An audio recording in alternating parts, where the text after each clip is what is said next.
नमस्कार दोस्तों, विनय सिंह एक बार फिर स्वागत करता है आपको अपने YouTube चैनल मनी मैटर्स में। आज के इस वीडियो में हम जानेंगे कि आपको इन्वेस्ट कहाँ करना है, कौन सा स्टॉक आपको पिक करना है। जैसा कि हम सब जानते हैं कि 8,000 से ज़्यादा, अगर टोटल देखेंगे तो 25,000 से ज़्यादा लिस्टेड कंपनियाँ आज की डेट में NSE BSE पे अवेलेबल हैं।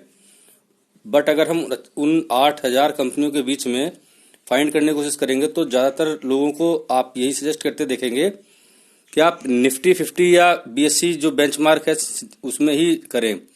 BSE की 30 कंपनियां, निफ्टी की 50 कंपनियां, इसके बाद अगर आप निवेश करते हैं तो वो निवेश जोखिम भरा हो सकता है, पर ऐसा नहीं है। थोड़ी सी रिसर्च और अगर आप थोड़ा सा कुछ कंपनी के बारे में जानते हैं तो आपको निवेश करने के लिए अच्छा स्टॉक मिल सकता है। आज एक ऐसा ही स्टॉक जिसके बारे में बात करूंगा कि क्या हमको टॉप 10 कंपनी जैसे कि इन्फोसिस, रिलायंस, विप्रो, TCS, इसके बाहर भी कुछ देखना चाहिए तो बिल्कुल देखना चाहिए। उसी कंपनी को देखना चाहिए जो कि कंटिन्यू आपको प्रॉफिट दे रही हो, उसका YoY पे रिजल्ट अच्छा हो, लगातार आपको डिविडेंड पे आउट कर रही हो। ऐसी कंपनी अगर आपको मिल जाती है तो वेल एंड गुड है। और एक ऐसी कंपनी है रिलैक्सो। तो रिलैक्सो फुटवियर के बारे में आपको पता ही होगा। यदि आपने इसका शेयर अगर आपने लिस्टिंग के टाइम पे खरीदा था तो बहुत ही सस्ता था, फिर भी आदमी वेट करता है कि कब इसका रेट थोड़ा सा ऊपर जा रहा है, उसके बाद ही परचेज करने की कोशिश करता है। तो इसका शेयर अगर आपने लगभग आपने अगर जनवरी 2012 में खरीदा होता तब इसका शेयर प्राइस कम से कम चल रहा था 425 रुपये पर शेयर चल रहा था, 235 चल रहा था। तो उस टाइम 1 लाख रुपए के आपको 425 शेयर मिलते, जो कि आज की डेट में, जी हाँ, आज की डेट में जो 795 रुपये चल रहा है, तो ये 3 बार स्प्लिट हो चुका है शेयर। तो अगर 425 शेयर अगर उस टाइम अपने लिए होते तो आपको तकरीबन 6800 शेयर आपके पास अभी होल्ड होते। और ये 6800 शेयर्स का अगर हम आज के रेट से अगर निकालते हैं वैल्यूशन उसकी, तो ये आपका 54,06,000 रुपये होता। ये तो सिर्फ आपको मैंने बता दी शेयर की कॉस्टिंग, जो आपने वैल्यू 1 लाख रुपए की थी वो आज क्या होती। बट इसके साथ में ही इसने जो कंटिन्यू आपको डिविडेंड दिया है, वो डिविडेंड आपको बोनस आप समझ लीजिए। तो सोचिए कितना स्ट्रांग है। और इसी तरीके से अगर इसको देखेंगे तो 8 साल में तकरीबन आपका पैसा ये 54 गुना इसने करके दिया है। तो ये तो आपको बताया रिलैक्सो के बारे में। अब रिलैक्सो एक्चुअली करती क्या है? सबसे पहले इन्वेस्टमेंट करने का नंबर 1 नियम होता है कि आप उस कंपनी को इतना जानिए कि जितना कि उसका CEO जानता है। CEO नहीं जानता है तो उसके नीचे का कोई कार्मिक उसका जानता है।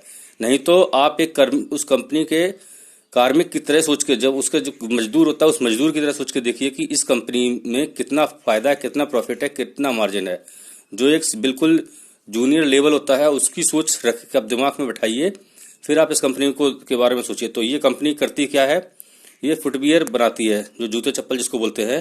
तो ये फुटवियर्स का काम करती है। इसमें ये लेडीज़ के, जेंट्स के, बच्चों के हर तरीके के फुटवियर्स बनाती है। अब अगर हम इसके बात करते हैं टॉप जो ब्रांडिंग है इसकी, तो उसे रिलैक्सो, फ्लाइट, आपके इसके Sparx, Bahama, Schoolmate, Boston, Mary, डेप, जैन, किड्स फन, कैजुअल्स वगैरह सारे इसके जो बाई प्रोडक्ट हैं, जो इसके प्रोडक्ट्स हैं मार्केट में अवेलेबल है इस नाम से।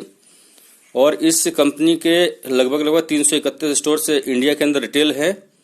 और इसके साथ साथ में ये एशिया, ये मिडिल ईस्ट में, इसके साथ में आपके Europe, Africa, Australia, south America और ओनेशिया कंट्रीज में भी अपना जो प्रोडक्ट है वो ये सेल करती है और वो अपना प्रोडक्ट बेचती है। इस कंपनी की जो स्थापना हुई थी वो बहुत ही अभी रिसेंटली हुई है, 1976 में। तो बहुत ज़्यादा टाइम नहीं हुआ है इसको, मात्र 40 साल पुरानी कंपनी है। और इसका जो हेडक्वार्टर है वो दिल्ली में है। तो ये है रिलैक्सो फुटवियर के बारे में थोड़ी बहुत जानकारी। साथ साथ में आपको इसको एक और बात बताऊंगा कि इसके जो ब्रांड एम्बेसडर हैं वो आपको रणबीर कपूर, उसके साथ में सोनाक्षी सिन्हा, सलमान खान और अक्षय कुमार जैसे इसके ब्रांड एम्बेसडर हैं। तो आप सोच सकते हैं कि इसके जो अपना ऐड के ऊपर भी काफ़ी कुछ खर्च करती है। अब अगर हम इसके चार्ट की बात करें तो आप इसको चार्ट में, इसका मैंने ऑल टाइम चार्ट लगाया है। ऑल टाइम चार्ट के ऊपर आप देख रहे हैं कि 11 जुलाई को 2011 में, जुलाई 2011 में लिस्ट हुई है कंपनी मार्केट में। और उस टाइम लगभग 10 रुपये का इसकी वैल्यू हुआ करती थी। उसके बाद ये जनवरी 12 में भी इसका नीचे ही था प्राइस। और ये तकरीबन जुलाई 15 में इसने अच्छा खासा इसमें पैसा लोगों का बना। उसके बाद ये कंटिन्यू इसका जो चार्ट है आपको देख रहे हो बिल्कुल अप साइड में ही है। तो ये एक बहुत ही अच्छा चार्ट पैटर्न, अगर ऑल टाइम का आप देखेंगे तो ऑल टाइम का चार्ट पैटर्न बहुत अच्छा है। मंथली चार्ट पैटर्न के ऊपर भी बहुत ही अच्छी कंपनी दिखाई दे रही है और यहाँ से और ऊपर जाने की पूरी संभावना है। और अभी तक कोई भी बुरी खबर भी इसके ऊपर नहीं है। खबरें क्या है वो भी आपको बताऊंगा। इस कंपनी की हम थोड़ी सी बेसिक इन्फॉर्मेशन देखते हैं। तो इसका 52 वीक्स जो लो है 357 रुपये का लो इसने बनाया था और हाई 807, यानी कि डबल से भी ज़्यादा। एक साल में रिटर्न इसका 108% से भी ज़्यादा इसने रिटर्न दिया। 6 महीने का रिटर्न इसका 87% से ऊपर है। प्रीवियस जो इसकी क्लोजिंग थी 789 रुपये की हुई थी और जो खुला था 794 पे खुला था। इसने अगर लास्ट ट्रेडिंग की बात करते हैं तो इसने 783 का लो और 804 का हाई बनाया था, जो कि इसका लाइफ टाइम हाई के ही नज़दीक है लगभग, जो कि 807 रुपये का है। तो आप सोच सकते हैं इसकी मार्केट कैप ज़बरदस्त है। 19,735 करोड़ की मार्केट कैप है। साथ साथ में इसका जो वॉल्यूम है जो इसका 2,08,773 करोड़ का है। तो इसकी फेस वैल्यू 1 रुपये की है। अगर हम इसके पी पे देखते हैं तो 86 के पी पे अवेलेबल है। अर्निंग पर शेयर इसकी 9.22 है। इसकी डिविडेंड यील्ड जो है वो 0.11 है। प्राइस जो है या फिर आप देखते हैं इसकी बुक प्राइस इसकी 16.45 और डिलीवरी इसकी ज़बरदस्त 50% की डिलीवरी इसमें गई है लास्ट ट्रेडिंग में।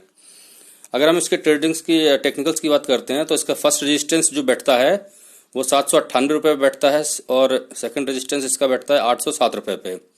अगर ये 807 को क्रॉस कर जाएगा, जो कि इसका लाइफ टाइम हाई भी है, तो ये और भी ऊपर जाएगा, जिसकी की पूरी संभावना है। नीचे का जो इसका सपोर्ट है इसका 782 रुपये और 775 रुपये के दो सपोर्ट्स नीचे की तरफ है।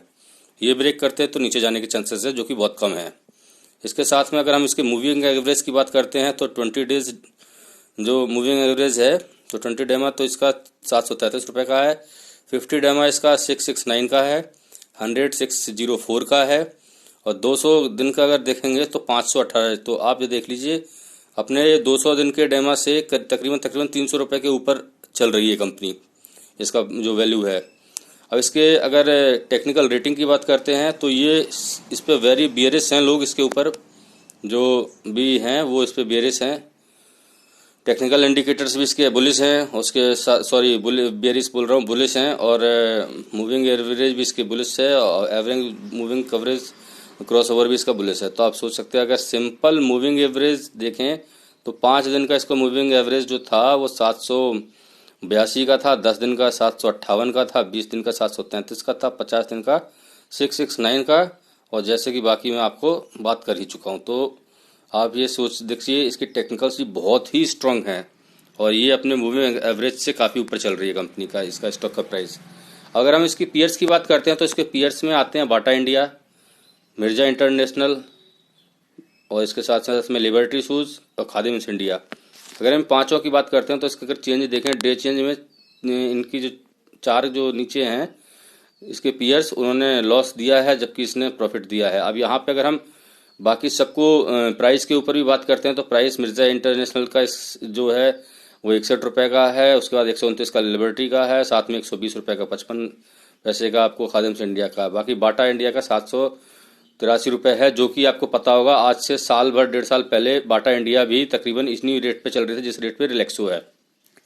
तो ये जो नेक्स्ट बाटा का प्राइस इसको मिल सकता है बहुत ही जल्दी। अब हम इसके अगर नेट प्रॉफिट की बात करते हैं तो नेट प्रॉफिट में ये बाटा के बाद दूसरे नंबर पे है। पर अगर हम बात करते हैं 52 वीक्स हाई की तो 52 वीक्स हाई में भी देखिए कि ये बाटा के बाद दूसरे नंबर पे है। और साथ साथ में अगर मार्केट कैपिटल की बात करते हैं तो मार्केट कैपिटल के हिसाब से ये बाटा के बाद दूसरे नंबर पे है।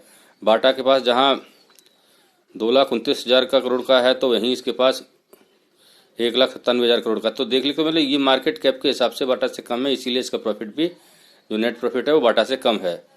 पर ये ऐसा नहीं है कि बाटा के और इसकी कोई कंपैरिजन है, तो दोनों ही अच्छी कंपनियां हैं, दोनों के ही ऊपर मैं बुलिश हूँ। आप बाटा में चाहे तो बाटा में भी इन्वेस्ट कर सकते हैं और रिलैक्सो जो हिडन जेम्स की मैं इसको नाम दूंगा। नेक्स्ट अगर हम बात करते हैं इसकी लास्ट जो ट्रेडिंग उसकी डिटेल्स क्या क्या थी तो लास्ट ट्रेडिंग्स जो इसके ऊपर हुई थी वो आप देख लीजिए 795 रुपये पे ये मार्केट बंद हुआ है, जो कि अपने 5 रुपये ऊपर उठ के बंद हुआ था। तो 5 रुपये से 5 रुपये 45 पैसे से ज़्यादा बंद हुआ था। इसके साथ में इसके प्रीवियस क्लोजिंग थी 789 रुपये की, ओपन हुआ था 794 रुपये पे। तो ये लगभग अपने जिस ओपन हुआ था उससे ही 1 रुपये ऊपर ये बंद हुआ है। तो ये टोटल मिला के अगर हम देखते हैं तो इसका 52 वीक्स हाई और लो मैंने आपसे पहले डिस्कस कर लिया है। अब इसकी अगर ट्रेडेड वैल्यू देखें तो 2,08,000 की वैल्यू ट्रेड हुई थी, और जो ट्रेड वॉल्यूम है तो वॉल्यूम इसका देख लीजिए 1,16,65,56 का है, और साथ में इसका 16,56 लाख इसकी वॉल्यूम था ट्रेडेड वॉल्यूम, और जो फ्री फ्लोट है वो 5,723.32 का है। अपर सर्किट इसका और लोअर सर्किट के बारे में इतना ज़्यादा सोचने की ज़रूरत है नहीं। इसमें सबसे बड़ी आपको देखने वाली बात यह है कि टोटल जो ट्रेड हुआ था वो ट्रेड हुआ था 2 लाख शेयरों का, उसमें 1 लाख शेयर्स जो डिलीवरी में चले गए हैं। तो ये सबसे बड़ी बात है कि आदमी ने 2 लाख जब शेयर्स खरीदे हैं उसमें से वो 1 लाख शेयर्स अपने घर लेके गया है, मतलब ज़बरदस्त डिलीवरी लेके गया है ये स्टॉक। तो डिलीवरी भी आप देख सकते हैं, डिलीवरी के हिसाब से ही आपको दिखाई दे रहा होगा, बहुत अच्छा है, लोग इसको होल्ड कर रहे हैं। नेक्स्ट अगर हम टॉप म्यूचुअल फंड्स की बात करें तो कौन सी म्यूचुअल फंड्स होल्डिंग्स इसमें है, तो इसमें ICICI Pru FMCG fund growth वाला उसने 4.48% की होल्डिंग इसमें उठा रखी है। इसी के साथ में SBI फोकस्ड इक्विटी फंड की भी होल्डिंग लगभग 4% की है। SBI स्मॉल कैप फंड की भी इसमें जो है होल्डिंग 3.80 की है। SBI कंज्यूमशन अपॉर्चुनिटी फंड ने भी 3.61% की, और ICICI prudential Bharat consumption fund series 4 ने 3.28। अगर हम इधर बात करते हैं तो SBI और ICICI ने मिलके SBI ने तकरीबन 11% की होल्डिंग, और ICICI ने कम से कम जो है इसके अंदर में आपको 8% की होल्डिंग ले रखी है। तो इसमें बहुत अच्छा मतलब जो है म्यूचुअल फंड्स जो अपना रखते हैं टॉप म्यूचुअल फंड्स, हम जैसे कि जानते हैं कि SBI आज की डेट में भारत का नंबर 1 म्यूचुअल फंड्स है, और SBI भी दूसरे नंबर तीसरे नंबर पे आती है। तो SBI और ICICI दोनों ने ही ज़बरदस्त इसके ऊपर परचेजिंग कर रखी है, बाकी तो जो है छोटे मोटे हैं ही बहुत सारे। अगर हम इसके प्रॉफिट और लॉस की बात करते हैं तो इसको देखिए, प्रॉफिट इसका जो है सेल्स के ऊपर प्रॉफिट, सेल्स इसकी जो है FI 19 की बात करते हैं तो 2292 करोड़ की है। बाकी हमको इसमें चाहिए ग्रॉस प्रॉफिट 330 करोड़ का इसका है, और आपको टैक्सेशन के बाद में आफ्टर टैक्स जो प्रॉफिट है वो 175.44 करोड़ का है। तो ज़बरदस्त इसका प्रॉफिट भी आपको दिखाई दे रहा है। बाकी इसके सेल्स के ऊपर 38.5% का इसका ग्रोथ शो किया है, जबकि इंडस्ट्रीज़ का जो है 26% का है। पैट इसका 46% का, जबकि इंडस्ट्री का पैट 53% का है। तो ये प्रॉफिट और लॉस की जो शीट है वो भी आपको दिखाई दे रही है, ज़बरदस्त है। अब इसमें अगर हम शेयर होल्डिंग पैटर्न्स की बात करते हैं तो आप यहाँ पे देखिए प्रमोटर्स का हिस्सा 71% के आसपास है, जो कि पिछले क्वार्टर दिसंबर में लगभग 74% का हुआ करता था। धीरे धीरे उसका हिस्सा घट रहा है, बट आपको फिर भी पता होना चाहिए 70% से 71% लगभग, मतलब 3 पार्ट इसके अभी भी होल्डर्स प्रोमोटर्स के पास हैं। और प्रोमोटर्स सोचिए, अगर जैसे शेयर्स में प्रोमोटर खुद अपनी इतनी ज़्यादा हिस्सेदारी बढ़ा रखा है तो वो अपने क्यों बढ़ाएगा, तभी बढ़ाएगा जब उसके स्टॉक अच्छा होगा। तो प्रोमोटर्स के ऊपर बहुत अच्छा इसका है। अब इसका अदर्स के पास अगर देखें, जैसे कि म्यूचुअल फंड्स वगैरह ये सब हो गया, तो इनके पास इसकी 14% की होल्डिंग है। NBFCs के पास इसके पास 6.24 की है, और जो रिटेल इन्वेस्टर्स हैं उनके पास 5.67 5.5% की होल्डिंग है। यहाँ पे हम FIs की बात करते हैं तो FIs की इसमें थोड़ी सी कम है, मात्र 2% की होल्डिंग 3% की होल्ड कर रहे हैं। और फाइनेंशियल इंस्टीट्यूशंस हैं वो होल्डिंग 0.01% की कर रहे हैं। तो फाइनेंशियल इंस्टीट्यूशंस के पास बहुत ज़्यादा शेयर्स इसके स्टॉक्स है नहीं। तो पर फिर भी अगर हम बात करते हैं प्रोमोटर्स, तो प्रोमोटर्स के एंगल से हमको ये देखने को समझ में आता है कि स्टॉक्स अच्छा है तभी प्रोमोटर्स इतना ज़्यादा होल्ड करके बैठा हुआ है। देखिए आगे क्या होता है। वैसे तो गवर्नमेंट के जो नए रूल्स आए हैं उसमें प्रोमोटर्स को अपना हिस्सेदारी कम करनी ही पड़ेगी, फिर भी अगर प्रोमोटर्स ज़बरदस्त हिस्सेदारी होल्ड कर रहा है तो स्टॉक्स में दम है। नेक्स्ट अगर इसके ऊपर न्यूज़ की बात करते हैं तो इसको बहुत ज़्यादा कवरेज अभी तक मिली नहीं है, जो भी मिली है तो यही है। आप देखिए रिलैक्सो का जो दिसंबर का प्रॉफिट था वो 52% के ऊपर था, सितंबर का था जो प्रॉफिट था 78% का, जून का प्रॉफिट 8.27, मतलब ओवरऑल अगर परसेंटेज देखें तो 50% से ऊपर का इसका आपका प्रॉफिट इसने दिया है। अब अगर हम इसके बेस्ट प्रोडक्ट्स की बात करते हैं, जिसको कि आप जानते हैं मार्केट में बहुत ही ज़्यादा अवेलेबल है, हुआई है, कैनवास है, डिप है, बामास है, और लेदर राइट है, उसके बाद जॉगरीज और फ्लाइट, ये जो है फ्लिपर वगैरह ये इसके बहुत अच्छे आते हैं, और रिलैक्सो अपने आप में बहुत ही सुपर ब्रांड है।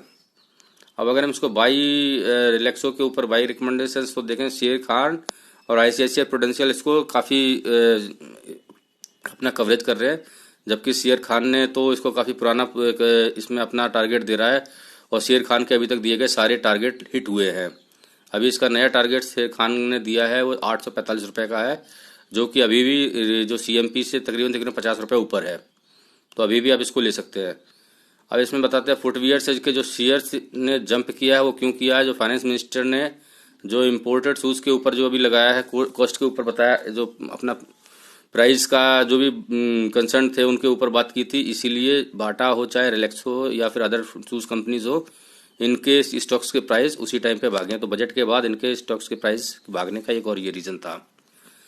तो इस वीडियो में मैंने आपको रिलैक्सो इंडिया के रिलैक्सो फुटवियर की बारे में बहुत अच्छी तरीके से जानकारी देने की कोशिश की, और ये एक हिडन जेम्स के इसलिए मैंने इसको नाम दिया है क्योंकि बहुत ही कम ब्रोकरेज हाउस के ऊपर अपना कवरेज करते हैं। तो आपको इस तरीके से और भी स्टॉक्स बढ़िया बढ़िया जो FMCG स्टॉक्स है मैं आपको लाने की और बताने की कोशिश करूंगा। अगर वीडियो आपको पसंद आया हो तो प्लीज़ इस वीडियो को लाइक, शेयर और सब्सक्राइब करना मेरे चैनल को ना भूलें। तो वीडियो को अंत तक देखने के लिए आप सभी दोस्तों का धन्यवाद। फिर भी एक बार मैं आपसे एक रिक्वेस्ट और करूंगा, यदि आप इसमें स्टॉक्स में लगाते हैं पैसा तो आप थोड़ा सा रिसर्च जरूर कीजिए, क्योंकि फाइनली पैसा आपका है, आपको भी थोड़ी बहुत रिसर्च करनी चाहिए। किसी के कहने पे आपको ऐसे शेयर मार्केट में पैसा नहीं लगाना है। वीडियो को अंत तक देखने के लिए आप सभी दोस्तों का धन्यवाद।